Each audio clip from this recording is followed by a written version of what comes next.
is Dan. And my name is also Dan. And welcome back to the Dan the Games Man podcast, your fortnightly gaming podcast. And this time we are talking about the most stressful video games ever. That's because, straight away, we're going to talk about what we've been playing this past fortnight, because in the last episode for the Dan the Games Man podcast Game Club, we set our game of the fortnight as Little Nightmares. And throw it back to last episode, I got very stressed out playing Limbo. Yes. And when I said, I do a fair amount of research, we set these games for our short game of the Fortnite Game Club, and basically I picked a game very similar to Limbo. Yeah, it was kind of like going, so, you know when recommendations go, you like this, so you might like this. Yeah. It was kind of the antithesis. It was like, you hated this, so screw you, have more. And I don't know what I expected. I thought, you know what, I'm really going to enjoy Little Nightmares 2. And to begin with, I was really enjoying it. Like, the game looks incredible. Really does. I like the kind of feeling of it. Basically, it's like a, say, Tim Burton, Coraline-esque nightmare. Much.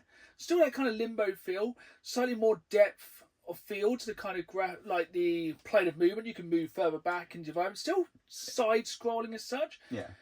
But that's kind of one of the reasons I actually hated it. It makes a lot more of the platforming stuff a little bit, that sort of depth. A couple of things that really stress me out: platforming, especially platforming under pressure when you're being chased by some of the creepiest enemies I've seen in.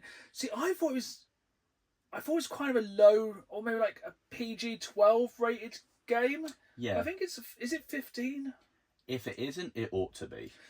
Not that much violence, but kind of more existential dread and terror. Yeah, plenty of freak. It's like, it obviously not the same thing, but to my mind, it's like the Babadook. Like, nothing overtly horrid really happens. Yeah. It's unsettling as all hell. And it was also the implication. Yeah. Oh, yeah. And I'm just going to go ahead and say now, I quit it, because I'm starting to learn, as I get older, I have enough stress in my life without getting stressed by video games. In my youth, I would just break controllers, have tantrums, get through games that way. Now, I am too old, too tired, have too much of a gaming backlog. If I'm not enjoying a game, I will drop it like a bad habit. That's fair. I mean, I think we've mentioned before on the pod, like, time is a premium when it comes to actually finding some time to games. Yeah. So you don't want to be doing something that makes you want to pull your own face off. I don't think it's worth, and that's why I just wasn't enjoying Little Nightmares, because I just found it really stressful. Yeah. It's the things it does well are also, I think, its downfall. So right off the bat, it's very atmospheric. You know, you think you know what you're in for. And It has a very good sense. It's very aware of its own voice and its tone, and it kind of works to it.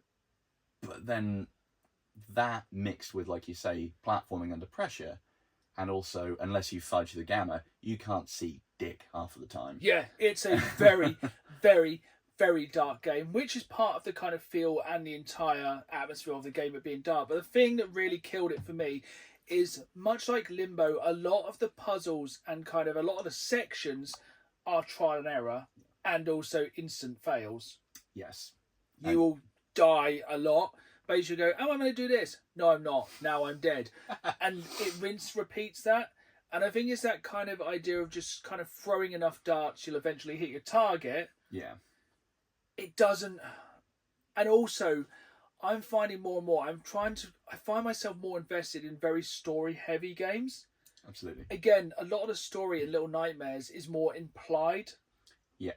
There's no, like, this is what's going on. This is the start, beginning, and end. It's basically, you wander through until the end. Yeah, there's no dialogue, there's no flavour text, there's no clear-cut resolution at any point. It's just bits you pick up in the background. No, I just wouldn't say it's a bad game. It's a very stressful game, and it's not. I play video games to relax, and that was not relaxing. Or I mainly play video games, I've discovered over the past few years, to kind of get involved with a deep story. Yes. But we've played short games with deep stories. Yeah, 100%. It's Look possible. at Mullet Mad Jack. Yeah. He wanted a pair of shoes. Yeah, we can all relate to that. That's more story than it really was in Little Nightmares. Yep. So yeah, in conclusion, I did not finish our Game Club game of the fortnight, because I'm not going to spend time playing something I'm not enjoying. Hopefully a lot of you folks did enjoy playing it. We'll be setting a new one straight away, of course. And this time we decided, you know what? Let's just go back to basics. We're going to have explosions. We're going to have guns. We're going to have fluorescent neon lights. So we're going to go with Far Cry Blood Dragon because recently I got the collector's edition from Limited Run Games. It is on Games Pass at the moment. And if you have not played Far Cry Blood Dragon, it is the perfect short Far Cry experience. I haven't played it for since it launched. Yeah. I'm waiting for a good excuse to play it. It is it Max Colt or Colt Power, the main protagonist? I think so, yeah. And it's essentially a very boiled down, smaller Far Cry experience with blood dragons being big dinosaurs and cyborgs and explosions and one-liners. It's basically it's just a perfect 80s action film mixed with Kung Fury kind of level of B-movie horror. Yeah, and B-movie action, sorry, there's no horror at all except for the dialogue. That's true. Yeah, and its tongue is very, very firmly in its cheek to the point it's kind of coming through, which is what you need. I think that's, especially with the last couple of games, we need a palate cleanser. Yeah, it's been dark depression, disco lights and neon. Yeah. But what else have you been playing this week other than that? Because I played a lot of games this week, a shockingly large amount actually. So I've had a go at one of the games that has been on my radar in a back catalogue of things I wanted to try, and it's kind of a never meet your heroes kind of thing. So it's I built it up in my head, and that's Phasmophobia. Not when It's like the paranormal investigation game made in, I want to say maybe Unity or something. Yeah. It looks like the same engine as Thief Simulator and all the good simulators. And I don't know whether I just missed something, but there really doesn't seem to be much of an intro to it. So where so many games really over tutorialize things and hold your hand, this was just nah mate, go for it. What does this... I mean, I kind of know in real world terms what this tool does, but what does this do in the game? How does one investigate? And then nearly an hour later, it's oh, something's finally happened. And then hands reach in to the screen and kill me. It's I'm guessing this is a Steam game? No, this is on consoles. Oh, really? Yeah, so first person horror. You can do it single player, which is what I did just to try and get to grips with it. Just because I didn't want a load of randos screaming at me of why I'm using an EMF meter wrong. And yeah, you go into different areas. I think you can do 4-player co-op. You have to identify a ghost and investigate the area. It's so much jank. Did you say it's quite realistic looking? It's trying to go for that. I don't know if it was going full body cam with some of those games that are out at the moment. Because some of those horror, I know there's a new horror game, I have no idea what the name is, just coming out, which is very similar to that, kind of paranormal, not exploring, you know what I mean. That's the one. Looking for ghosties and ghouls, and it's basically photorealistic, and that's the kind of thing that's real horror. See, that sounds fun. This one, I mean, I was using a tool and I was pushing the camera all the way around, and then I noticed that they've done something with the field of view that you can, if you go right to the edge, you can see that the hand only goes up to here and it starts to pop into the edge of the screen, and I'm okay. Perfect kind of VR thing normally. Pretty much. I reckon in VR it would be pretty good. It would at least help. Horror VR is always the best. Yeah. Oh man, I'll play some weird ones on that. Yeah. But yeah, it could have worked, but the hitbox and being able to actually pick anything up, that nearly gave me a stroke. Trying to figure out what does what. Nope. Graphics. Sound design was pretty good. Yeah. Did you play with headphones? Yes. Good surround sound? Not too bad. Yeah, that's normally a thing with a good horror game. And you can hear something before you see it. It's normally when it's kind of gets you under your skin then. Yeah, it's hear a click. Turn around. All the lights have gone off. Phone goes across the other side of the house. I just messed my pants. Cool. Great.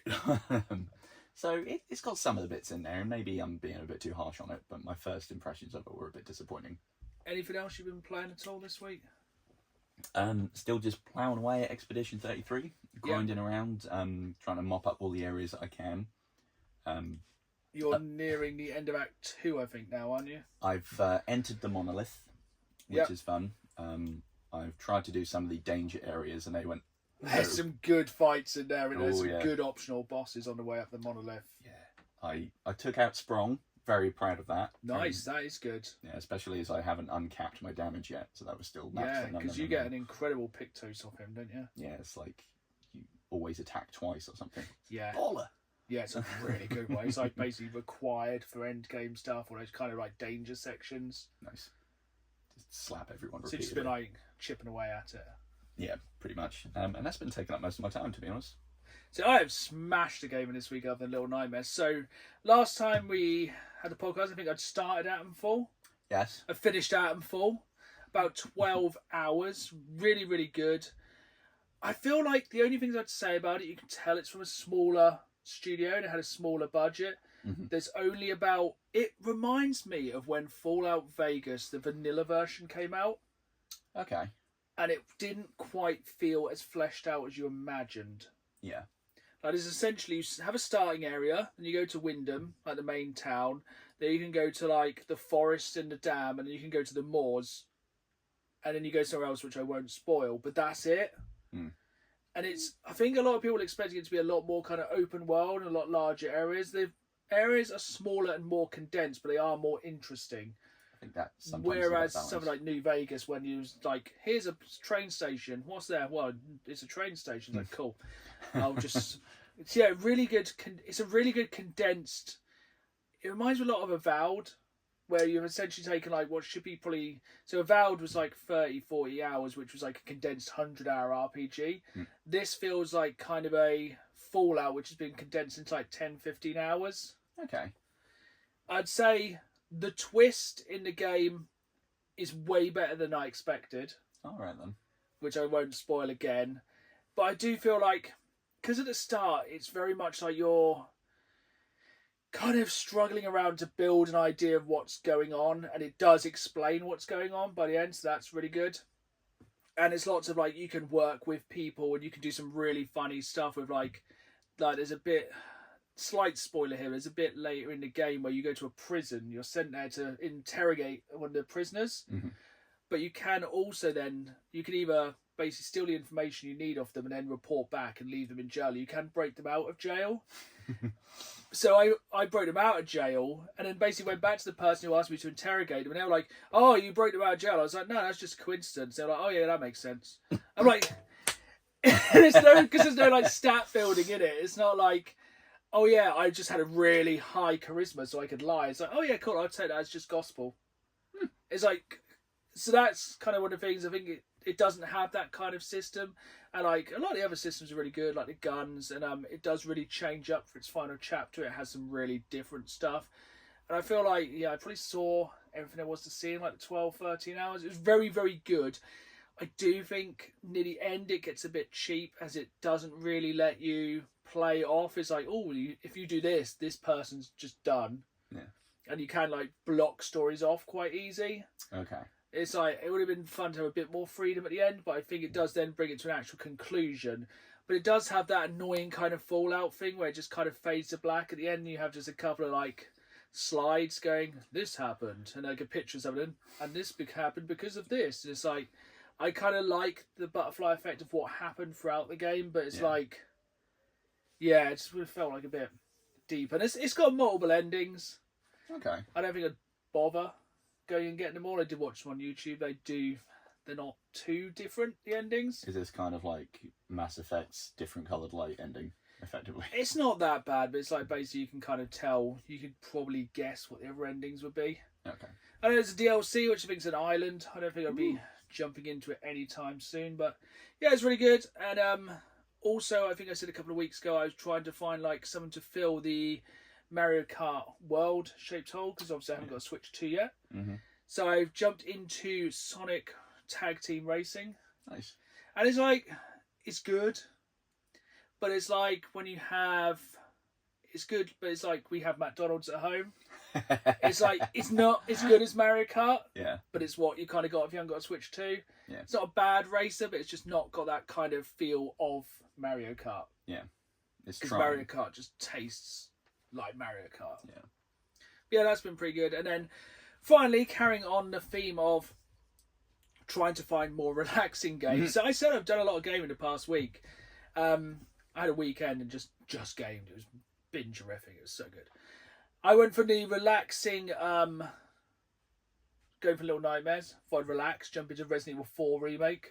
Chill, yes. Very chill, very demure. That's absolutely fantastic. Have you gotten to the Regenerators, and are they in the remake? I haven't. I've got one more game I'm playing this week, which I'll get onto in a minute. It's why I haven't done too much of Resident Evil. I got to the kind of classic intro in the church, kind of small village with the church. Nice. And in like the remake with the updated graphics and the better sound and design, and it's like the little tweaks they've done are so good that I've seen so far. I'm very early, I mean, I'm like second or third chapter, but it's a very, very, very good remake. It is a stressful game because you kind of do get mobbed quite a lot in this one. Yeah. It's no like Resident Evil 1 or even Resident Evil 2, and you have like 2 or 3 zombies. You know, you have large groups of enemies with literally pitchforks and axes coming at you. And then you get the chainsaw guys with the bags of their head, and they are the thing of pure terror. And the fun thing about these guys is every now and then they will get a sprint on. It's like, oh, okay. Yeah, they'll get a sprint on, or they will just come out of nowhere. They're fairly actually intelligent. Or, you know, sometimes you get a headshot, you're like, take that. And then they're like the big oh no, I forgot thing about that. comes out their head, and you're like, oh great, I got to try and put you down again. But yeah, it's really quite good. Some of the deaths are grim. Nice. The grabbing Leon by the face and pushing his eyes in is one of the nastiest deaths I've seen in a while since God. Tomb Raider. Okay. And yeah, that's very good. But I'm only just kind of scratching the surface of that, but I can see why people said that remake kind of was the remake the game deserved. That's fair. It's very, very, very good. Big rip. And then finally, the final game I've been playing this weekend, because me and my wife wanted to jump into something co-op, and a game we've been meaning to play for a very long while is It Takes Two. Oh yeah. Which is a co-op only game, which again is incredibly stressful. Because basically you have to work together. You basically play a couple. Every single part of the game is co-op. And every single part of the game you have to work together. You have to communicate. You have to time your jumps. You have to do things at the same time. It's all done on one screen. You can play online. But we've literally sat and played it most of the weekend on this sofa in split screen. It works so incredibly well. And it's one of those games where nothing outstays its welcome. That's good. So like there's like a bit at the start where you're doing lots of kind of like, there's a bit where you have guns and then you suddenly have like, so you can become big or small. Nice. But it's always changing up the kind of mechanics of the game. So everything's like an hour or two of something. It's like, cool, now I'm going to give you a new toy to play with. Yeah. And it's just really kind of creative. It's really fun. It has a really good Easter egg for the other game the company made, A Way Out. Oh, is that them too? It's them, yeah. So I should have known. Yeah, so me and my wife played A Way Out together. Now we're playing this, and then we'll probably play Split Fiction in the future. But it's a really, really good game. You can tell it's like 100% made for co-op, like, because it genuinely is. But it is a really good co-op experience. Like, my wife's not quite as hardcore a gamer as me, and you know, if you've listened to podcasts before, I suck at platformers. But this one is, I think it's the pressure of not letting the other person down. Oh yeah. And it's pretty, some of the bosses are pretty terrible. Like there's a killer toolbox because you're in a world, imagine like a world of Banjo-Kazooie where everything has googly eyes and talks. And also there's a magic love book that sounds like Antonio Banderas, which is pretty cool. Glorious. Yeah, 100% worth checking out. It's on EA Access. I think we're near the end of it, so I reckon I'll be finished that by the next episode. But nice. It's been a stressful week. Lots of gaming and many news. Many news, which I'm going to let you start because I need a break. Let me get old iPad app. Before I go on to any gaming news, obviously some of the big news is the passing of an icon, and that is not the Prince of Darkness, and that is Hogan. Yeah. And I think everyone that likes wrestling probably secretly breathed a sigh of relief that one of the more ironically colourful characters. Yeah, I think I got at least 5 or 6 messages on the day. I've seen. It was funny. All outpouring of positivity for Ozzy. Hogan dies. Memes. Yeah. Just constantly memes. Lot of memes. I hope Ultimate Warrior and Macho Man are just choke slamming him. I think the Iron Sheik said it best. I think so. Not repeating that one. Yeah, no. On to some more gaming news. Yes. So, mini update, which might be relevant to us and also to the episode. And that's that Elden Ring has had a new update where there is a 2-player specific update, because usually it's the 3-person squad. Night Raid. Yes. So now you can do a 2-player team rather than needing 3. So we won't potentially have an angry third going, oh, why can't you guys get good? See, I have seen that's been dropping in price. I'm sure it's not due to popularity. I think it's just due to gaming pricing, which we'll be talking about in a bit as well. Yeah. But yeah, it's the most tempted I've been by a Souls game, but as well, as I said, stay away from stress. That is fair. On the subject of new things coming out, I have a little bevy of games which are quite interesting. Going off what we were talking about a minute ago, I'll stick with the horror ones first. Dead Take. Have you heard of this one? No, but that sounds good instantly. It ties in with what we've mentioned before, kind of bringing in Night Trap, as it's a FMV Nice. Horror game. I think it's basically you're trying to solve some sort of mystery that's happening somewhere where also filming goes on, and you're having to try and figure bits out based on some of these clips that are around. So it is part video game rendered, part movies, and 2 of the actors involved, Ben Starr and Neil Newborn. Yes, I think we touched on this a couple of weeks ago, didn't we? And it was coming. It looks pretty good. Well, it's gaming royalty, really, isn't it? Yeah. There's no way it can't be good. It's psychological horror. It's 2 of the big lads. Oh, FMB. I hope it has some kind of co-op element. Even if it's like a movie night kind of thing. That would be fun. That could be cool, like kind of an Until Dawn jobby. Yes. I've also got... I've heard some people describe it as ILL, but I think it's just ill in all caps. And it's a very visceral looking survival horror, very body horror. Good, another relaxing game. We love it. Like the physics-based damage on the enemies looks very good. Like you can, like, is it a very Dead Space kind of job? Yeah, like you're there with your shotgun and something's coming at you with a wrench and you can just blow its arm off. Nice. And I think we might have mentioned it before when there was a flick of it in a different roundup of games, and it's this horrible little like baby that's got piranha teeth running around. Yeah. There are many things going on in it. I don't really know what the vibe is other than it and creepy. Hellraiser. Yes, that's one I was... Because I was like, maybe not interested, because is it going to be like Dead by Daylight, Friday 13th, et al., 1v4 horror thing? It is not, is it? It is not. It's first-person horror, single-player, story-driven nonsense. Same director, same actor. Yeah. I'm really hoping as well it's nothing like Clive Barker's Jericho, because that was an absolute dumpster fire. But this looks like it could be good. Yes. Hammering through these, this one I think you know about, Code Violet. It is the survival horror that's we've got Jurassic Park at home. Yes. That looks cool. There's some really good survival horror games with dinosaurs coming out, and I'm here for it. Mm-hmm. Although this one also seems like, do you want dinosaurs and guns, and also a woman in a very booty-shaping bodysuit? It's like, as long as it's not Dino Crisis 3, because if it is, it can go in the bin. That's very true. Cronus, The New Dawn. I've mentioned this one before, and I've gotten a little bit more awareness of how the mechanic worked.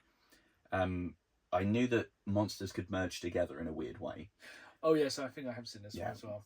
Basically, if you don't, I think, burn them or dispose of things that you kill, other ones can basically go glomp mine and become a big amalgam of other monsters. Perfect. Which sounds very Cronenbergy and very horrible. Very Thing kind of. Yeah. I like it. Yeah, and again, that has a very Dead Spacey kind of vibe to it, which would be nice. Yeah. And that's my horror games I found. So I think the big one that's been announced for me in the past few weeks has to be Battlefield 6. So we have seen the single player campaign trailer for Battlefield 6. The multiplayer trailer drops the day after we're recording this, but there has been a lot of beta and alpha footage leaked of Battlefield 6, and people have played the beta of Battlefield 6, and it seems by people's impressions of the demo and the kind of gameplay of the single player campaign of Battlefield 6 that we could be back.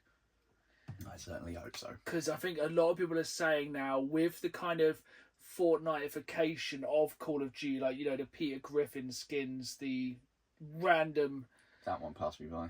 This basically just this Battlefield, regardless of the state of every other shooter, Battlefield 6 looks grounded, and destruction is back, and it is back in a serious way. It is not scripted destruction. I love that. It's like tanks can go through buildings. Snipers now do one-shot kills, regardless of where they hit. Interesting. Okay. But like the pass off of the snipers doing that is you'll see a bullet mark where it goes.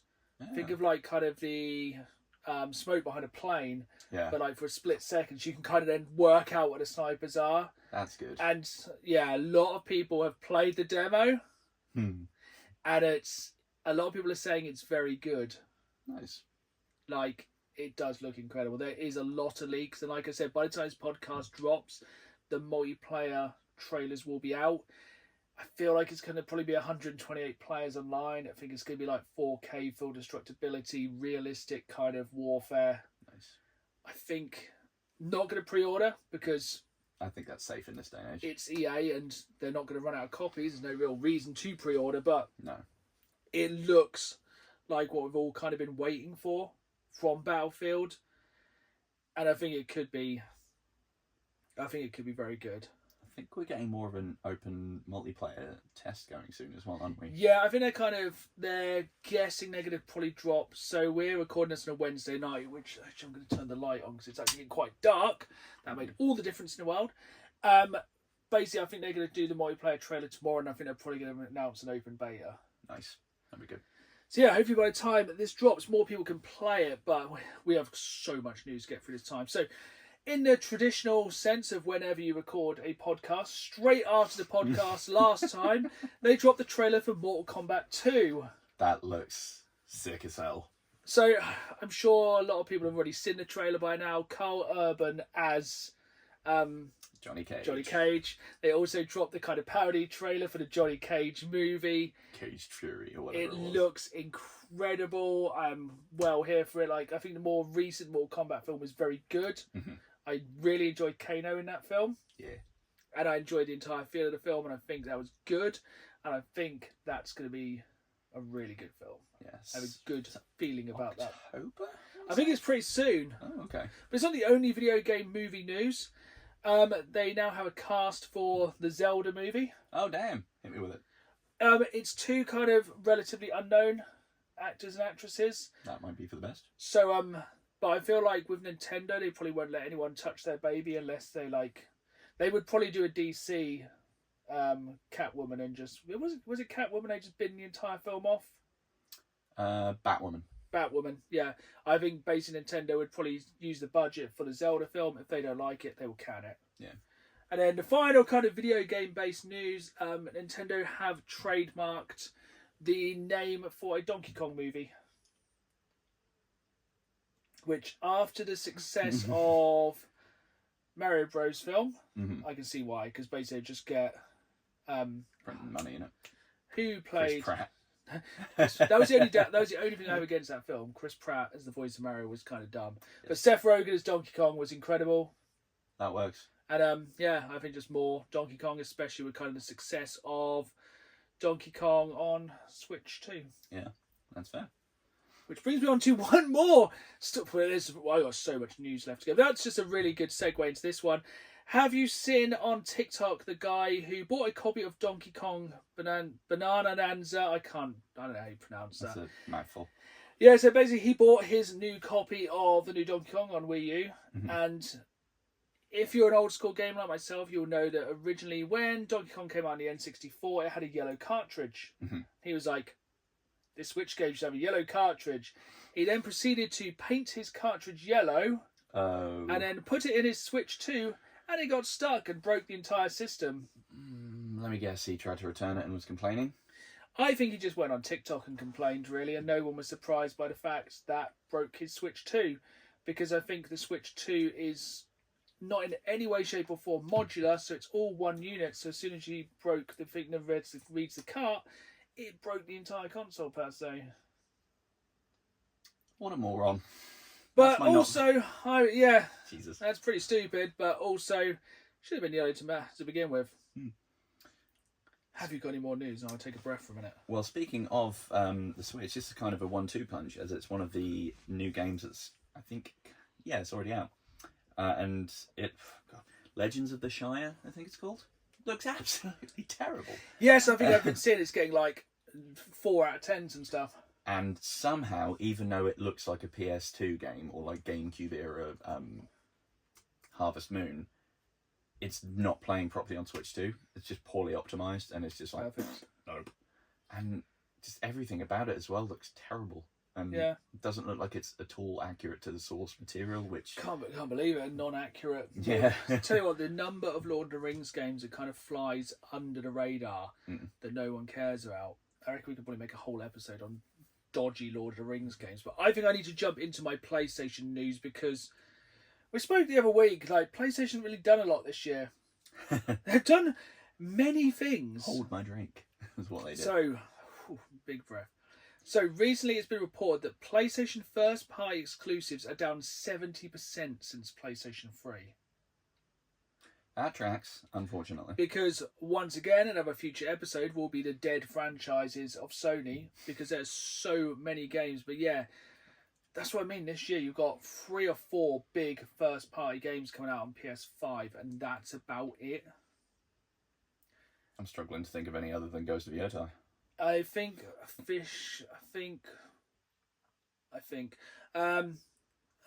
Death Stranding 2 kind of. Derp.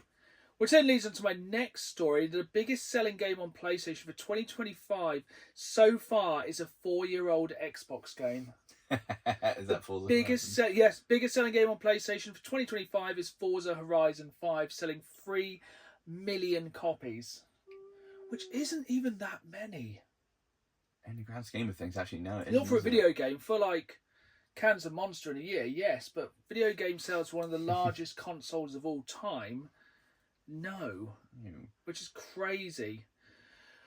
Which then links on to a new job role which has been advertised at PlayStation. This is an interesting one. PlayStation have advertised a new role for Director of Multi-Platform and Account Management. Well, now, that's interesting. And it's listed there, we'll be talking about bringing exclusives to Xbox, Steam, Epic Game Store and Nintendo. Yeah, I saw some bits about this earlier, that not only are they having more Xbox games, they are looking to send some of theirs over, which... So it kind of seems like we're kind of coming to the end of exclusives, other than, again, the Nintendo, who just sits in the corner and does their own thing. Yeah. But yeah, it's pretty crazy. We might have a lot more Xbox games going to PlayStation, PlayStation games going to Xbox. Yeah, I mean, we've even had rumours that Gears of War E-Day might be coming to PS5. Yeah, I feel like it'll probably be like how PlayStation brings games to PC, but a year later. Yeah, timed exclusive stuff. I think it'd be a lot more timed exclusive rather than day one. Makes sense. And we might even, well, I say we might, I get it anyway. State of Decay 3, if and when that happens, also might be PlayStation. If and when at this point. Yeah, might as well bring State of Decay 2 over now. Because I think it's a good way for companies to pull back some money from the incredibly large amount of monies it now costs to make and develop a game. Yeah, you get that little second wave of sales. Yeah, exactly. You kind of release it exclusively, year later get another pile of money, year later get another pile of money. Yeah. Which actually kind of reminds me of another one which ties into the next thing. And that is some of the concept art or like advertising stuff that's been released through the next thing I'm going to mention did have Atomfall on it. And am I right in saying that was just Microsoft? No, I think it was one of those ones, because it released on Games Pass day one, it looked like it was so Microsoft exclusive, and it isn't. I think it's like now when you see like a trailer for the new Call of Duty. No, that's a bad example. When you see a trailer now for a game and at the end it's like PlayStation, it's like, but it's also on other consoles. They're like PlayStation, pays the ad. Yeah, what I was then going to segue to from that was PlayStation 6 and PlayStation 6 handheld. So I guess everyone's just going on the handheld route now. I mean, we've spoken about how there was going to be a first-party Xbox handheld as well as the for Asus £1,000. one. But now, we might be getting a PlayStation 6 one, and that's been figured out from some of the stuff that's been released, but also specifications on certain bits to do with differences in the APU under different project names, and one of them being for the PlayStation 6, and then one of them being for a handheld model. See, I think PlayStation needs to get back in the handheld, because I think the PSP and the PS Vita were far and away better than the Nintendo equivalents at the times, but it just did not get the support. You know, basically PSP, portable PlayStation 2. It's like, come on. It was good. It was absolutely incredible, and it just was totally underappreciated. Sony did not push it enough, and thus it failed. Yeah, it just fell on its butt. But it was fun. I liked it. I still have more PlayStation news. Hit me with it. So, Sony is taking developer Tencent to court, claim its new game Light of Motiram is a blatant copy of Horizon Zero Dawn. Have you seen this game, Light of Motiram? I didn't think I had, because I thought I was just looking at more Horizon Zero Dawn. I thought when I found this article online, it was a picture from Horizon Zero Dawn. It is a picture from this game. It is the same game. It's like when Power World released... Actually, no. Power World and Pokemon had some subtle differences. This is the same game. It really is. It's mental. It's mad they thought they'd get away with it. But yeah, the lawsuit says it rips off the story, gameplay, and even Aloy's look. And interestingly, Sony says it rejected a Tencent collab offer last year, and now they want to block the game and get damages. Block the game, yeah, damages for a game that hasn't actually come out is a bit intense. Yeah. But also, it looks like if you put in AI, make me a Horizon Zero Dawn. Yes. It's so incredibly... Even the pose on the cover of the game is the same. It's Aldi making its own Horizon Zero It's Dawn. Back to like our Sonic Team Racing versus Mario Kart. It's just a light version. It's just... It really is. It blows my mind anyone would bother making something that looks so close. But yeah, that's insane they thought they could get away with it, to be honest. It's beyond cheeky. I was a little, maybe not surprised early, but when you mentioned about one of your most anticipated things being Battlefield, I thought it was going to be one of the other ones I've noted down. Oh. And that is that they are making, looks like it's pretty late stage into production, TMNT The Last Ronin. Yes. The thing is with a lot of the TMNT games recently, they've been very mediocre. This is, yes. A lot of them have been either side-scrolly or top-down or weird. We should find out more about this on the day this podcast drops, as of course. THQ Nordic are having a showcase on August 1st. Perfect. And this game is being devved by them. And yeah, if you don't know about The Last Ronin, it was a very dark and gritty... very dark. 18, I'd say adult comic. Oh, yeah. But basically, yeah, there'd be one turtle left trying to avenge everyone. Yeah. Won't spoil which one. Very dark. Very dark, definitely worth reading. Video game could be incredible. But it just feels like every good TMNT game recently, like every Shredder's Revenge, there's like a bad one. Yeah. Like the weird one that's kind of the movie time, which I haven't actually played yet. I just heard mixed reviews. Mayhem. I think I just heard mixed reviews of that. But also, I have pre-ordered Splintered Fate, which I think is a TMNT roguelike, which I've got the collector's edition coming at the end of August, and I'm excited. It looks super cool. I want that. So yeah, hopefully if The Last Ronin's a good game, that could be really, really good. I am excited for it, but what I've experienced at THQ Nordic's track record is not great. I think they were like Lord of the Fallen and stuff, which is like, do you want Clunk, the game? Yeah, I think they seem to say how many games... They want to basically get a game a month, regardless. So, hold your breath, maybe. Or don't. That's how that saying usually goes. Yeah. So in the good news this week, I don't think, touch wood, any studios have closed. And also it seems like a lot of the game companies are turning back on the $80 game. Woo woo! Or, here in the UK, of course, the £80 game. Because that's how...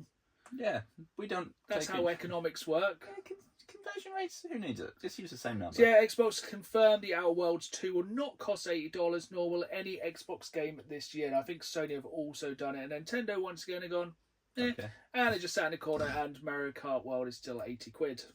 I like that they put on Twitter like a little graphic of the price being smashed and replaced with the old one. It's like, don't do it like it's a sale. You jacked it up. Yeah, I feel like GTA will still come out and say, actually, I can GTA will come out 100 go, I reckon. And they can, because people will buy it. I'll buy it because I'm an idiot. Yeah, I think if you can argue the value of a £100 game, yes. Most games, no. Yeah, that's true. I'm still going to take a week off for it. And I think the problem is with sticking an $80 price tag on your game, I ain't going to pre-order it. I'm going to wait till it drops. That's fair. We are coming to the end of the news. I think our last news is we had the Pokemon Presents. Pokemon. Yeah. And it was pretty meh. Yeah. I'm assuming we probably watched the same roundup of it, and the guy that introed it, what was his name? Chris Brown? Lol. He was who you would expect. He really did not seem to give a single solitary no, he did care not. about that. He was there under duress. Did you watch the 1 hour Pikachu DJ set though? I did not know that was a thing. Yes. So at your next strange party, there's a 1 hour Pikachu DJ set, which I think was before this. I think I watched the actual presents. I made some notes. It was ridiculously meh. There's a Pokemon World Championships. You can get an exclusive card if you're there, so prepared for that to be scalped to high heaven. Yeah. Pokemon World Championships exists. A lot of new Pokemon shows are coming. Pokemon Concierge. Yeah. It's coming to Netflix. It's been made by Aardman, who made Wallace and Gromit. Yeah, that one looks quite That fun. looks pretty cool. I actually really enjoy the Pokemon cartoons because normally they are wild. Yep. As in weird. Surfetched and Pichu, was that the other one? Yep, Sir Farfetch'd and Pichu is another one. We also have a Pokemon amusement park. Kanto region is the first one. Yep. I presume it's going to make Pokemon into real life parks. I was trying to figure out from that as well. Is it going to be like in our neck of the woods, there's the dinosaur park where it's just like a forest and then there's model of unmoving It things. does look like there's just, or I reckon it's going to be some really janky like Pokemon that just kind of do that as you walk around, and it's going to be weird. I hope there's just someone dressed as Mr. Mime wandering around at all times, making people feel uncomfortable. Yeah, that is, tickets for that go on sale late this year, opening next year. Something to look forward to. Anyone? We were reminded by the number of Pokemon games that exist. Yeah. We don't talk mainline. We talk about Pokemon Go is still going. Somehow. Money. Pokemon Sleep. Did not know that existed. Yeah, there's a new region. That sounds like something I can get behind. Yeah. And Pokemon Unite. Is that the kind of MOBA looking one? No, there's another MOBA looking one. Oh no, I think that is the MOBA looking one. This is in the order of, trust me, this is somehow in the order of the actual press conference. Then they jumped on to actual Pokemon cards. So Mega GX cards, which do look sick. Yeah, they do look pretty baller, to be fair. They're some of the best physical Pokemon cards I think we've seen in absolute years. Nothing about Pokemon Mobile. No, strangely. All But the then things they did dropped mention. new packs this morning. Yes, which has already been a bit of controversy about. Oh, perfect. Because they plagiarised someone's work for the art. Yes, yeah, it's one of the Zapdos? I think it's... Moltres. I think it's the Ho-Oh and possibly the Lugia 3-star EXs of like Nick on like the extended art ones. They've been like, yeah, we're stealing someone's stuff. They won't notice. Yeah, didn't bother saying that on Pokemon Presents. But yeah, that's out this morning, so we'll just tell you. There's a new Pokemon game, Pokemon Friends, is a new Switch and mobile game. Oh, yeah. It's a puzzle game. Looks meh, but this is for you. You mess with the target audience. You unlock Pokemon plushies to decorate your game room. I did like that. I started off being like, this is dumb. Then I was like, gotta catch them all. mm. And then Pokemon Champions, a new game for mobile and Switch. Again, is basically Pokemon Coliseum, but free to play. Inverted commas, small print. Question mark. And then finally they ended up with some really half-assed stuff about Pokemon Legends ZA. Yeah. Or as I'm calling it, Pokemon Need for Speed Carbon. Because you catch Pokemon by day and fight them at night. Huh. In what looks to be Paris. It really did look Paris-y, didn't Yeah. it? And the only thing I really took away from it is now moves can be extremely effective. Oh, lovely. So it's not super effective. It's better than super effective. It's now extremely effective. See, I've not played a Pokemon game since, they went to Switch and whatnot, so seeing how the battles work now, and it's not like in a little, kind of set thing. See, it's like, they're just over there basically fighting. played nearly every mainline Pokemon game since. Nice. And I feel like they make less changes as they go on. And this one does not look like it's going to break the mould, but I will probably still buy it. Even though I'm kind of half tempted to wait till I can get Switch 2 and play the Switch 2 version. That's it. But I have one last piece of news this week, and I have saved the most WTF till last. So, this absolutely shadow dropped. We have a new Resident Evil game which shadow dropped this week. It is a Resident Evil 2 arcade game. Ooh, A oh. Resident Evil 2, I think it's called Headshot. Nice. It is a test cabinet. There's only one in the world. It dropped with no fanfare. Mm-hmm. I guess they're just testing it, dropping it to test people's opinion on it. It is essentially the remake of Resident Evil 2, but a light gun game. I bet An it's immersive excuse me, cabinet where you both stand in there, nice. 2 guns, and play through the campaign of Resident Evil 2. It's only the prologue and the first level so far, so probably into the police station. Sweet. There's one copy, per se, one of these arcade machines in the entire world. Where is it? I'm guessing probably somewhere far-flung and difficult to get to, or that's, like tech central, so Silicon Valley kind of place. See, I would have thought it'd be in Japan. That makes more sense than what I said. Or somewhere like where there's a Nintendo not Nintendo, a big, or Capcom headquarters. Or Romford. It's a Namco Funscape in Romford. And I think literally it was just delivered, the staff set it up, the story was dropped on IGN, somebody basically just discovered it exists. I think it's come to no fanfare. I guess they're just trying to do some real public testing of this arcade machine. We have a Namco Funscape near us, and I would visit for that. Hell yeah. We're actually going to talk about arcade machines a little bit later in this episode, but oh, that sounds so good. Yeah, and I bet, did you ever play the Silent Hill one? Because that was not. So they should have No, I did not play the Silent Hill arcade game. I remember playing it in Great Yarmouth, put 1 credit in, and I was going for so long to the point I was like, can this be over now, please? This is horrible. I think, yeah, there's a completely new horror IP that I meant to make notes on that I've got. That is being done by, is it Bloober Team? Or Team Bloober, whatever it is, who did the Silent Hill 2 remake. Oh, nice. But that could be quite fun as well. Research it for next week. Actually, We have... How much news have we had? All of it, apparently. Right, we need to get into some dark, deep recesses of the Reddit stories. This one's been found by my wife. Reddit's crevice. Obviously, we are keeping it on the theme of stress this time. Once again, we have a Tifu. And this time, this person Tifu'd by destroying my ex-girlfriend's years of work on her Minecraft server in a drunken rage. I'm not really certain how to react to this one already. Let's jump in and decide whose side we're going to take. So this happened about early December last year, which was about 1.5 months after our breakup. Bit of a backstory first. My ex-girlfriend had been fighting with bouts of depression throughout her teenage years. The ex-girlfriend is 18. Most of it stemmed from bad parenting and a lack of friends to relate to. Around her 14th birthday, something horrible happened to her, which is not in here, so I haven't got to go over it, which caused her to shut down completely and basically spend her free time on only video games and the internet. Mm-hmm. Seems like a healthy coping mechanism. I think we've all kind of done that. This phase pretty much lasted until she was 17, at which point I also met her and eventually became her boyfriend. During her phase of depression, she spent an absolute lot of time on her brother's Minecraft server, building up a whole town of buildings all by herself. I was talking 3 p.m. till midnight on weekdays and 9 a.m. till 3 a.m. in the morning on weekends. So like a couple of hours sleep, back on Minecraft. That's mental. That kind of time investment. She was incredibly proud of it and pretty much considered her work on it her lifeline during depression. The person's not helping their case. Come back to the present. We have just recently broken up unamicably. I'm still disappointed and sad and also a bit angry. Cue to the night of my Tifu. I was having a few drinks while hanging out with some buddies on our Discord server. One of them suggests we go old school and play some Minecraft.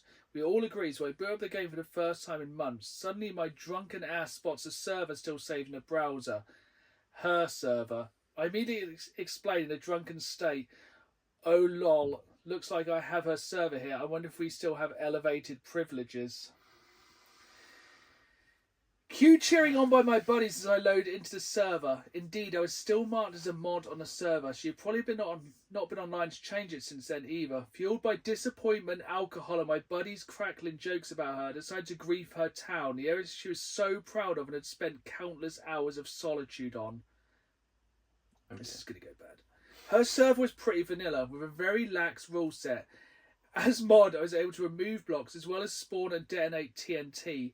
As far as I know, block protection was only active against normal users. As I started randomly placing TNT blocks, the sadistic, devilish part of my mind revealed in what was about to happen. Remorse or rational thinking was 404 at that moment. I finished placing what felt like 500 blocks of dynamite in various locations across the town. It was pretty huge. I mean, that's already going to turn the game into a slideshow when that happens as well. Yeah, that fan's about to go thermonuclear. Cue the detonation. Her precious years of work turned into Swiss cheese. I did not know if the admin had undo powers. The damage might have been permanent unless she was ready to do it all over again. Eventually, I went to sleep. Eventually, I woke up. Then it hit me. I had not just destroyed a few pixels, I had essentially defiled her way of escaping her reality. No matter how bad our breakup had been, it was not okay, not at all. It's like kicking over a kid's first sandcastle, pure dick move. No excuses possible, but of course, I did not man up to tell her and apologise. I just deleted the server of my browser and moved on. Still feel bad about it to this day. I cannot see how you cannot really take that person's side. Not especially, no. That's very, very petty. People are like, you need to work on your self-control. Yes. Mm-hmm. People are asking, is she okay now? And apparently she has a new boyfriend now, and while the end of their relationship was not nice by any means, I know at least it helped stabilise her. So people are like, you should stop drinking. It seems like this is over 7 years ago. Still hasn't told her. And the best comment, so as well as a breakup, it was a breakdown also. Oh. Damn. Minecraft. And that, kids, is why you set your admin. Yeah. So after that incredibly stressful, I feel really bad for her, actually. Yeah, because, I mean, even straightforward things on Minecraft take a while of just grinding stuff, even if you know what you're doing. Yeah, that's like going on deleting somebody's World of Warcraft character. There's certain things you just don't do. Yeah. But from that stressful situation to our most stressful game. So like I said earlier in the podcast, I've realised I am done with stressful games, but I've played my fair share of stressful games over the years, and we are going to talk about some of the most stressful games we've ever played. I'm going to throw it to you, Dan. Get into your Dark Souls vibe. So I had initially planned on going on about gods, but already did that in a couple of episodes back, so we'll leave that one. And annoyingly, predictably, the top of my list is Dark Souls. I was going to sort of be a bit cheap and go with a catch-all of Soulsborne, but I'm like, no, because there were some nuanced differences. So first off, it's just OG Dark Souls 1. Yeah. I feel like, in the grand scheme of things, Demon Souls wasn't really too difficult. They really bumped things up when they got to Dark Souls. Yeah, Dark Souls was my first experience of any Souls-like, watching my friend play it and just watching him get killed by something he had no idea, which I think it was like when he walked up the stairs and just a boulder came and went, you died. It's like, why, how? That is a moment of minutes in. Yeah, and I think I saw him go to the first boss, it just go, bonk. I was like, oh, what? Yep. So they have evolved the formula and got rid of a lot of stuff, but one of the reasons why specifically I'm mentioning one is some of the early Souls jank in there. They might have fixed it in the remasters and re-releases, but originally there was no dedicated like leap button. I mean, they've only put in a proper jump button, like Soul jump button in Elden Ring.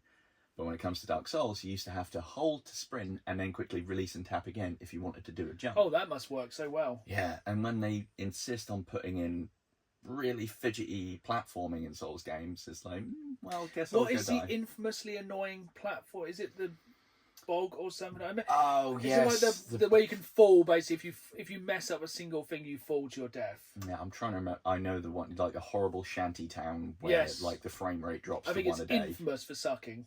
Yeah, Blight Town. That's the one. It sucks. So yeah, no jump button, no proper dodge button, which they did fix in others. You could just like click an analog stick or set it to something else, but it was a separate command, which was good. But yeah, at that point, it was so in its infancy, we didn't know the shenanigans that were going on. And even when you know it, going back to it at a later date, it's a bugger. Yeah. I remember it's one of the times I have broken a controller.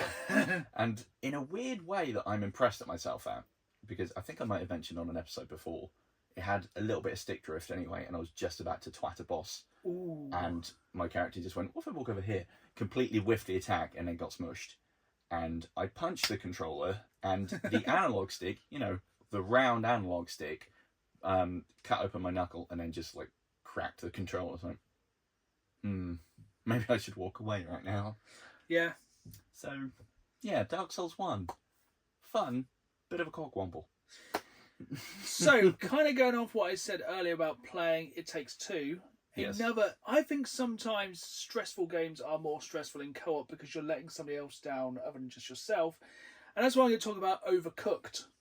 I've not actually played that. Have you not? No. It's great for communication and team building. I'm reluctant to believe that.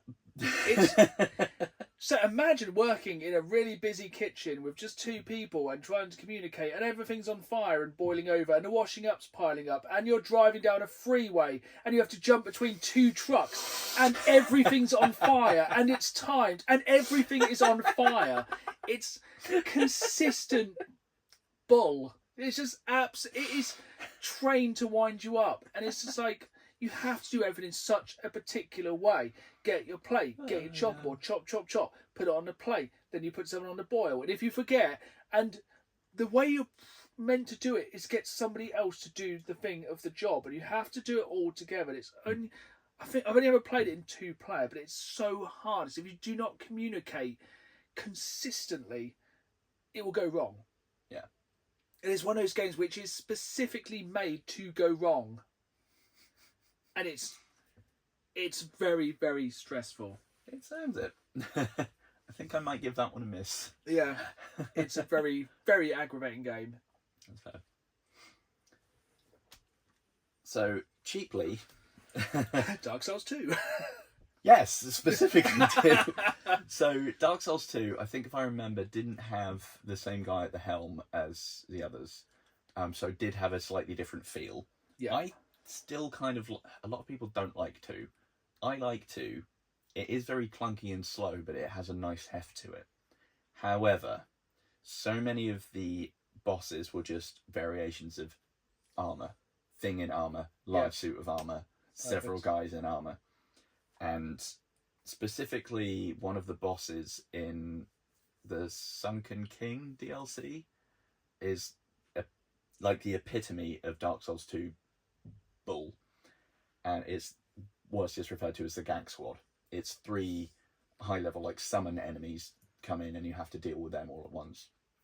And you can get some other, like, friendly summons to help you, but it scales their health and damage accordingly. So maybe have them as a distraction, but then when they inevitably buy the farm a minute later, you're left with 3 powered-up versions of these douche canoes. Brilliant. And I vividly remember trying to finish recording an episode of this boss fight, and it just took it was several hours just for this one So it's thing. essentially a damned if you do, damned if you don't. Oh, You're 100%. going against a harder enemy a harder enemy with support, or a weaker enemy but with no support. Yeah, and it's like you have I think it was either an archer or a magic one, but basically ranged, big tanky boy and stabby boy. Oh, so, all of the worst. Yeah, so you can't really optimize your defense against any one thing. So like, good. I guess I'll just lay down here and die. So even though I like 2, and it's probably my favourite out of the franchise, it really does... It trips over its own beard. Sometimes it just falls straight down face first and is too clunky for its own good.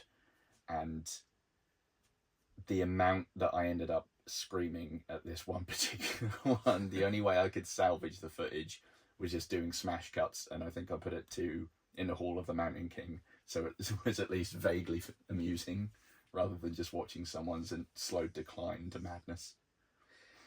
So as my next one, a very quick decline into madness. Probably the quickest I've ever quit a game. Have you played Super Meat Boy? Mm-hmm. Because I could just put a very loud beep here, because seriously, that game. Mm-hmm. It's a wind-up simulator. Yeah. It is. You think It is a heart rate increasing. It is absolute ball again. Yeah. I don't really understand why people would want to play it. It's annoying and fiddly and janky for the sake of being. Yeah, and it just always does the haha, pull the rug from you, like you think you know what's going on. No, you don't. Yeah, it's just like, yeah, you think you're good, screw you. Yep. It's just screw you consistently. Just consistent bollocks. Yes. And isn't there a 3D one coming, which is... Oh, that can go straight to the bin as well. Yep. I only got a lot to say about that game. I enjoy trying to support indie developers, but not them. No, not that one. Not that one. Just annoying platform jank. I hate it. Yeah, I could get behind that. Just very quick and easy one there. On the topic of platform jank, slightly different vibe, should be fun and cutesy. Look at the art style, and that's Fall Guys. Yes. You just, everyone looks like some sort of haunted marital aid. They're just running around, wiggling about the place. You get rubber banded, things that probably really shouldn't happen. You get knocked off stuff, and you get wind stolen from it, even just not getting knocked out. That's a great example of an unfair game. Yeah, it's like, hey, I've got the... What? No. And then within seconds, it's all just taken from you, and it's like... What was the game that was quite similar style, where you had to basically like climb with 2 triggers, and that wasn't Fall Guys? I can't remember what that is. I will remember what it is for next episode. But that was also really annoying. But I actually finished that game. Nice. Yeah, that was a real test of my patience. But on Fall Guys, no, I think I looked at that and went, no. Yeah, I thought, oh yeah, it's kind of total wipeout, but it might be kind of fun. Absolutely not. Never think you're going to have fun in a lobby with 99 other people. It's just going to be an absolute crapshoot. It's terrible. Yeah. It's a no from me. Oh, no. I kind of got a couple that kind of go together. And I didn't really know which one to pick. I wonder if you've got one of these on my list. I'm going to save it and see if you pick one of these. But next I'm going to say, I really enjoy turn-based strategy games. Okay. And I really enjoy XCOM 2. Yeah. But sometimes, seriously, boo that game. Boo that game for killing your characters. Yes. And then say, save! It's like, you're dying. It's like, I'm saving. It's like, game, you will spend hours building up your perfect team, and then they will bring in some new alien and it will wipe you out in one round, and you have to start from the beginning and you don't start from the beginning of the game. No, you start halfway through the game with a brand new team of recruits who are greener than green. Yeah. And are rubbish, and then it just makes it harder. It's like, oh yeah, you've just lost your best people. Here you go, have some absolute noobs. Yeah, and then you send them to try and do the same mission you just failed with, like, the crack commando unit. Yep. And if I remember, that one's quite bad for, you've got a 95% chance of hitting them. Yeah. I'll shoot over there then, shall I? What? No. Be a shame if you missed that one shot that's going to save your life and not have you die. What's that? 99%. Yeah. You mean 1% chance? Oh, it's like... Yeah. That game also feels like it really relishes in the fact of just really... Or like you'll throw a grenade and go, yeah, I could bounce back at you. It's like... Oh. Or just the enemies. Enemies got like a 2% chance to hit. It's like, yes, crit. Yep. It's like, is it? Is it that one shot that's going to kill my person when I'm just one move away from bringing them back to life? That 1% chance going to hit them, is it? Yeah, cool. Like, I'm nowhere near their like field of fire or their oh, they've still got me. Oh, okay. It's always like, I haven't seen it. There's nothing ahead.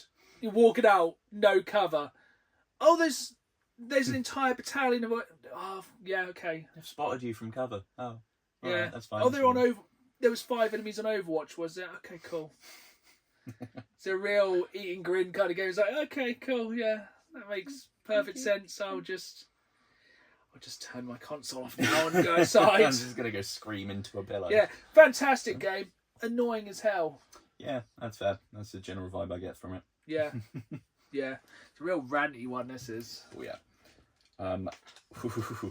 I was like, oh, am I being too harsh on this next one? And went back and looked at my videos on it. No, if anything, doing it a service. And that is I Am Bread. Yeah, that's a good one. Get absolutely... Yep. I keep wanting to swear in it. I'll bleep it out. But, yeah, Bossa Studios, very much known for weird things that have physics. And this is a very much the Fall Guy. Physics. Yes. It's like, oh, do you want to control each corner of your bread with a different button? And what a sentence. Love it.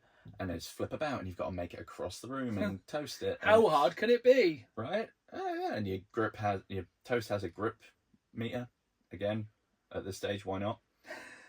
And it's, yeah, you start off thinking, oh, this is quirky and funny. And by the end of it, when you've got like a shred of bread you need to get in, and I just remember being at the top of the toaster trying to get in. It's like, stop it! Stop flapping! And it just becomes an absolute nightmare. Yeah. And I hate it. I hate it so much. It's possibly one of the games that's got my blood pressure the highest. On the topic of blood pressure, oh, I've got so many of these I could do. I'm gonna go because of sometimes the unfairness of Alien Isolation. Ah. So, Alien Isolation, the game where you essentially are trying to escape from the alpha predator of an alien. The game where if you wear a headset, it can hear you. Because in space, no one can hear you scream, but they can hear you talking or breathing in your headset. It's another one of those games where periodically life isn't fair. Yep. And also the alien learns by your playstyle. If you hide under the bed every time, it will instinctively look under the bed every time. Yep. Or sometimes you'll just be in a locker, you will make not a peep, and it'll just go, there.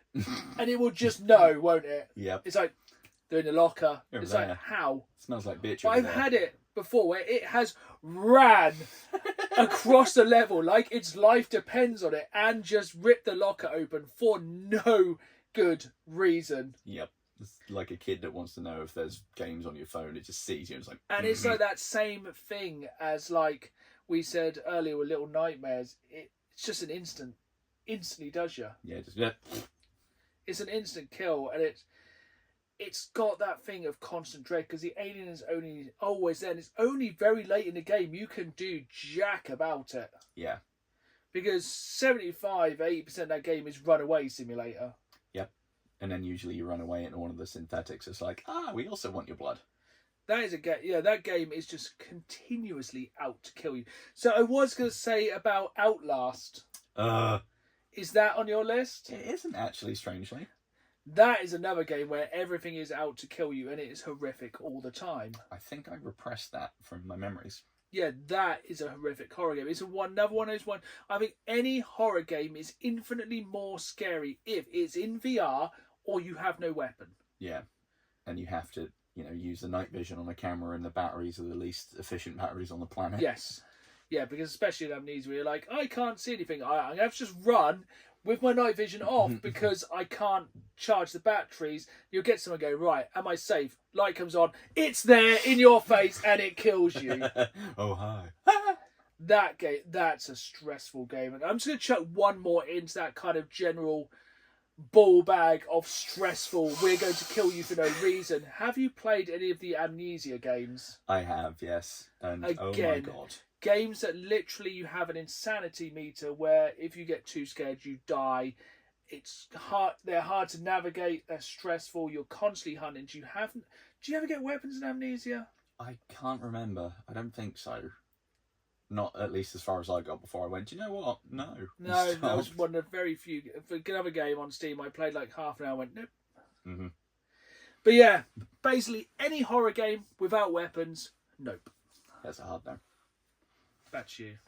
Mine is, again, slightly cheeky because it's another one from Bossa Studios. You know what you did. And that is Surgeon Simulator. Yeah, that's a good one. Which, again, also available in VR. Also, no. And again, it's its use of physics, and you have to, individually grab bits of equipment and medical things and carefully try and do stuff, and then never goes according to plan, obviously, because it's not meant to. It's meant to be silly. But you're trying to do all these procedures and get the ribcage out, and the one bit you're trying to cut won't cut. But you know what will cut? All of the main arteries nearby.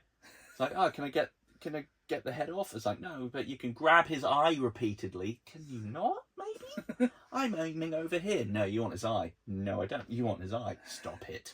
It's another game. Great controls. Oh yeah. It's like, oh yeah, I can control that, or I can control these. So I should have a lot of motor control, right? Right, game? Just stares at you. It's like, I'm not going to have a good time, am I? And you're there trying to hold the head still and replace the teeth, and instead you're just putting the tool up its nose, and it's like, well, now it's bleeding. Now, okay, I'll get the thing that stops it bleeding. Oh, I've stuck myself, and now the screen's wibbledy. Yeah, it makes me angry. How many more have you got on your list? I think that's it. I have just one more, so we will kind of bring it back down to earth after this. And this one is not as stressful, but it's kind of stress-inducing. Is any kind of Telltale game when you have to make a big decision. Yes. The last of the overthinkers are with those. Especially when you get really, really, really invested in one of those. Yeah, that's fair. I'm especially thinking the first season of Walking Dead and the first episode of Series 2 of The Walking Dead. Mm. Spoiler alert for incredibly old games here. The kind of final... Some of the late decisions in The Walking Dead Season 1 with who to save. Yeah. Because they're those games where you will stress about your decision because you know it's going to come back and bite you in the proverbial. Yeah. It's just a fact. That's the entire nature of the beast. And I think because they were the early days of Telltale, it really felt like it was a more stressful thing working out what you were doing. I think by the time they'd released 10, 15 different games, it's kind of starting to wear off. But for example, in The Walking Dead episode 2, when you're trying to decide whether to kill the dog. Yeah. Oh, yeah. Oh.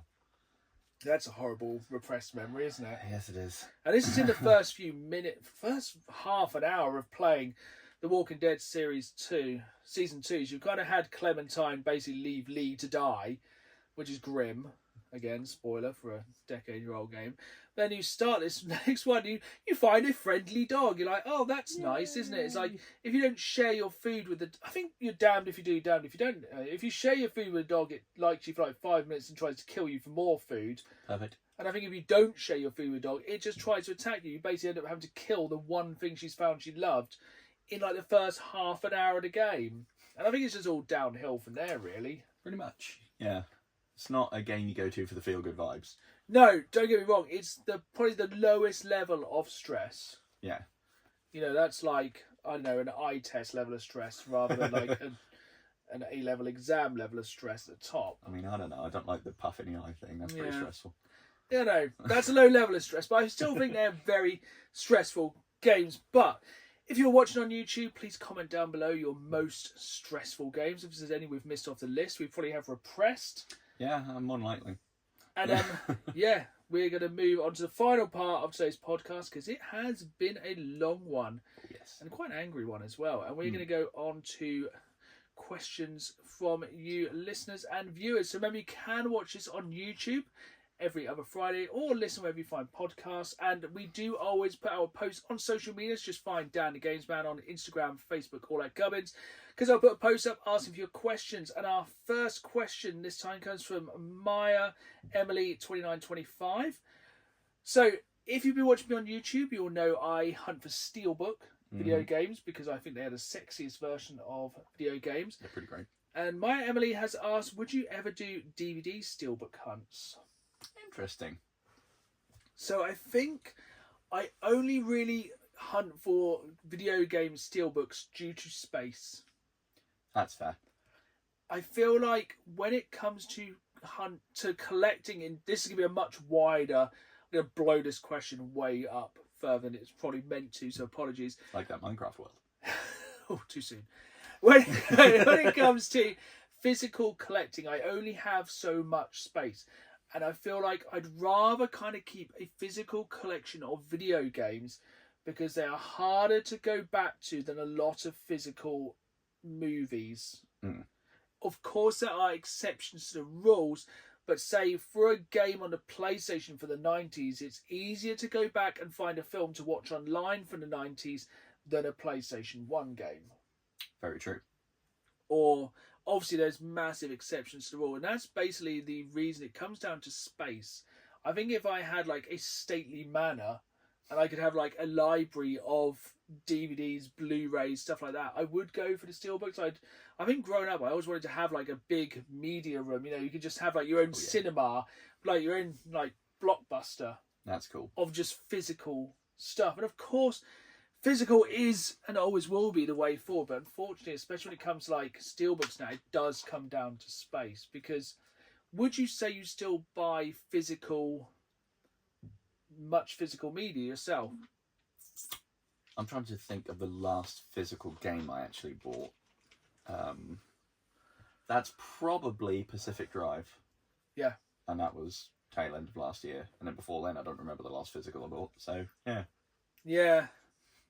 Obviously, it does. Would you say for yourself it comes down to space, or is it more kind of ease? 100% space. Yeah. Because, like, you get a small collection of films, it's all got a lot of space. Mm-hmm. And you know, I collect video games, toys, CDs, vinyl, things. I just haven't got the space to go into steelbook movies, even though I'd really like to. Yeah, I suppose that's a whole other rabbit hole. It's just a whole... Essentially, theoretically, you can't collect everything, even though I would like to. There are, of course, exceptions to the rules. Like, I do find the odd wrestling steelbook or Jurassic Park, anything, because then I would pick it up. Fair. So, thank you for that question. We go on to the next big question. This is from Mr. Tendo696. Now, this is a big one. I'll let you answer this one first. If you could, would you cull Xbox so that Sega could take its place as a console developer once again? Well, as much as I have love for the Genesis, or Mega Drive if you want to be European about it, I'm going to say no, just because I know obviously if things had gone different, they might be doing better, but if I was to try and think of any Sega franchises that I'm really hyped about, I'd be like, I got nothing. Like, I know they still are making games, but... I feel, in a way, that Xbox are kind of like the spiritual successor to Sega. Mm-hmm. They're always that little way behind with stuff. They very much do their own thing. You know, they release Kinect, like Sega would have released like the Menacer, or they release like their handhelds, like the Game Gear, or just doing things a little bit weird, like Sega did. Yeah, you got a point. You know, they always do things a little bit odd, like Sega were going down the...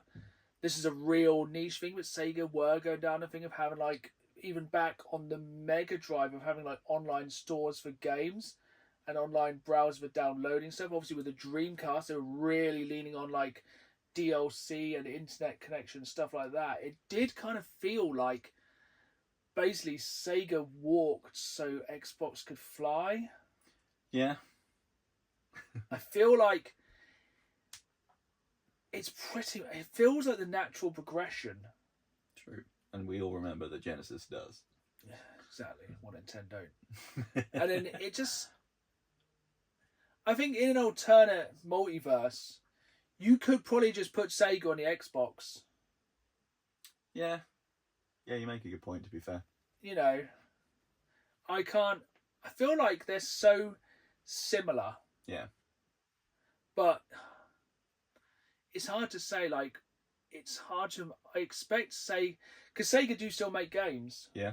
But there's nothing that I could, like... You know, like with Shenmue 3. Yeah. Bad. Like, as I said earlier, the Sega karting games just aren't up to par. Yeah. Are there still Virtua Fighter games? I think there might be a new one coming out. Yeah. But it just feels like...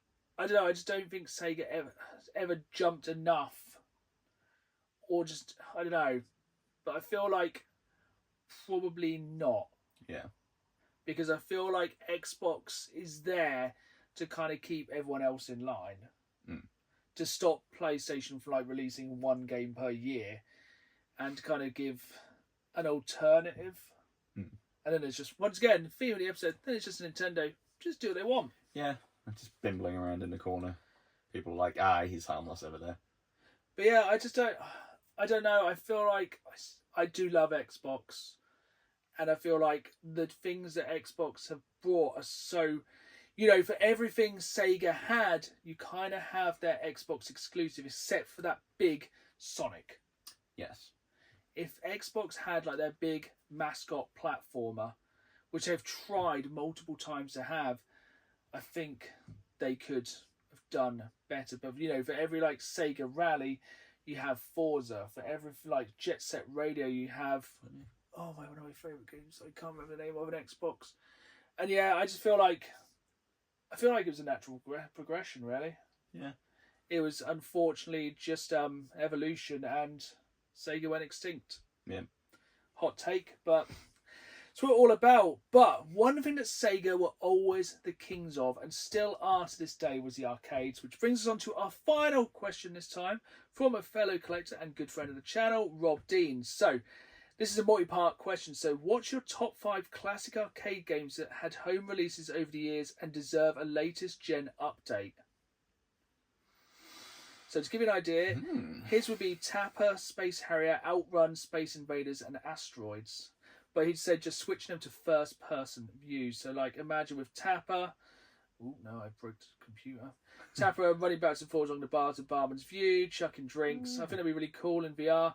Space Harrier view from the flying. What would be some of your kind of classic arcade games that you'd like to see in the home? I mean, I know there was... I think in the arcade it was called Crude Busters, but home release was Two Crude Dudes. Yeah. That was pretty fun. It's probably terrible if I go back to it, but I remember playing it a lot when we'd...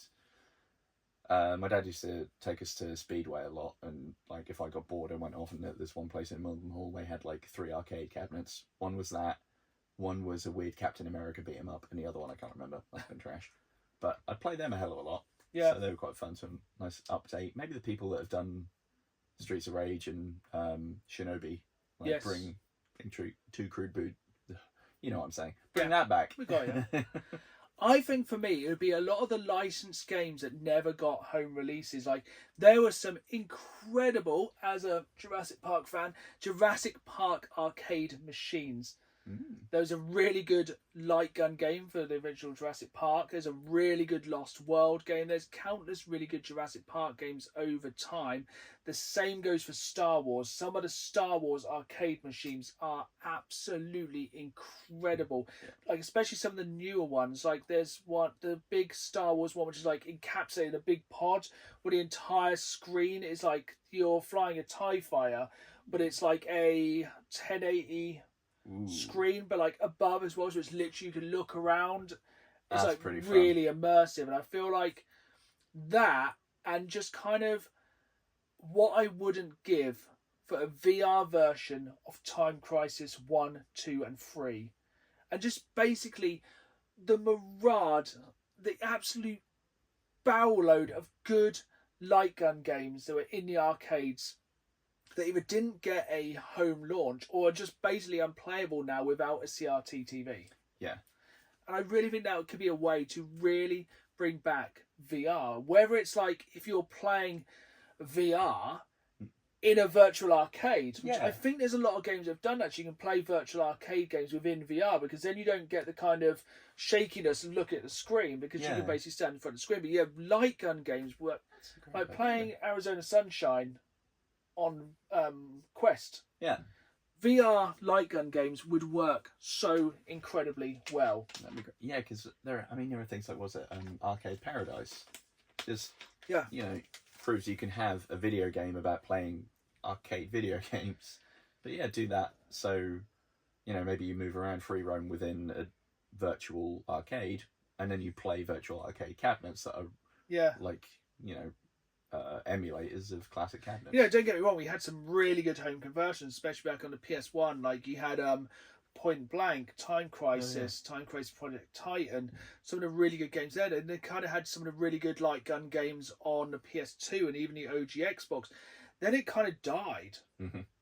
And I know it's a lot of it's to do with the technology. Like, they are making technology now so you can play like light gun games on 4K TVs. Sweet. But it's quite expensive. But I just feel like that's something you cannot get from the arcade in the home, is that experience of light gun games. And if somebody could bring that into an easy to use package that wasn't a very expensive standalone console or just a difficult thing to set up, that'd be incredible. Yeah, that'd be wild. But we can only hope. But this has been a long, very cathartic episode of de-stressing. Remember, for the next episode, we're going to try and blast our way for the neon paradise that is Far Cry Blood Dragon. Yeah. So try and get that done in the next 2 weeks. But until then, it's goodbye from me. And it's goodbye from me. And remember, you can catch me on YouTube every Saturday live at 5 at Dan the Games Man with bonus content throughout the week. And I hope you've enjoyed this episode. Hit that like button if you're watching on YouTube. Hit that follow button and find us wherever you find your podcast. Please leave a review. And as always, keep playing the game. See you soon.